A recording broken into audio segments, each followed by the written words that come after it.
Speaker, এই প্রশাসন এখনো বসে আছে মাউস স্পিকার, হোসনাল হাজি একজন প্রার্থী। মাউস স্পিকার, আমরা বলতে চাচ্ছি যে যেখানে প্রার্থীর কোনো নিরাপত্তা নেই, সেখানে একজন সাধারণ জনগণ, এই গ্রাম বাংলার জনগণের নিরাপত্তা কোথায়? মাউস স্পিকার, আমরা বলছি প্রশাসন ও নির্বাচন ব্যবস্থাপনা নিয়ে। মাউস স্পিকার, বাংলাদেশের প্রশাসন ব্যবস্থা এতটাই মজার, বাংলাদেশের প্রশাসন ব্যবস্থা হচ্ছে জাদুকরি মঞ্চের মতো।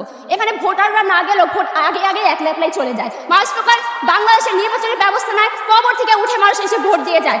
এই নির্বাচনের ব্যবস্থা নাই, এখানে কোনো নির্বাচন হয় না। মাউস স্পিকার, গত 15 বছর ধরে আমরা প্রহসনমূলক নির্বাচন দেখেছি, আমরা রসিকতা নির্বাচন দেখেছি। তারা বলে গেলেন 14 সালে বিনা ভোটে নির্বাচনের কথা, 18 সালে রাতে নির্বাচনের কথা, 24 দামি নির্বাচনের কথা। মাউস স্পিকার, এই দায়ভার কার? এই দায়ভার হচ্ছে প্রশাসন ও নির্বাচন ব্যবস্থাপনা। মাউস স্পিকার, মাউস স্পিকার, এই যখন দেশের নির্বাচন ব্যবস্থাপনা ও প্রশাসন, তখন 4 কোটি তরুণ কেন 40 কোটি তরুণও এই দেশের কোনো উন্নয়ন করতে পারবে না। মাউস স্পিকার, মাউস স্পিকার, আজকে সরকারি দল এই 4 কোটি তরুণদের জয়গান গিয়ে যাচ্ছে।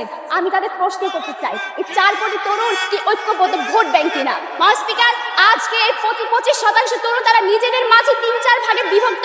কেউ জামাত সমর্থন করে, কেউ বিএনপি সমর্থন করে, কেউ আওয়ামী লীগ সমর্থন করে, এমনকি এদের মধ্যে অনেকে আছে নির্বাচন পর্যন্ত আগ্রহই নেই। সুতরাং এই ক্ষুদ্র এবং বিভক্ত গোষ্ঠীকে আপনারা কিভাবে আগামী নির্বাচনের নিয়ামক দাবি করেন তা পরিষ্কার করে দিয়ে যাবেন।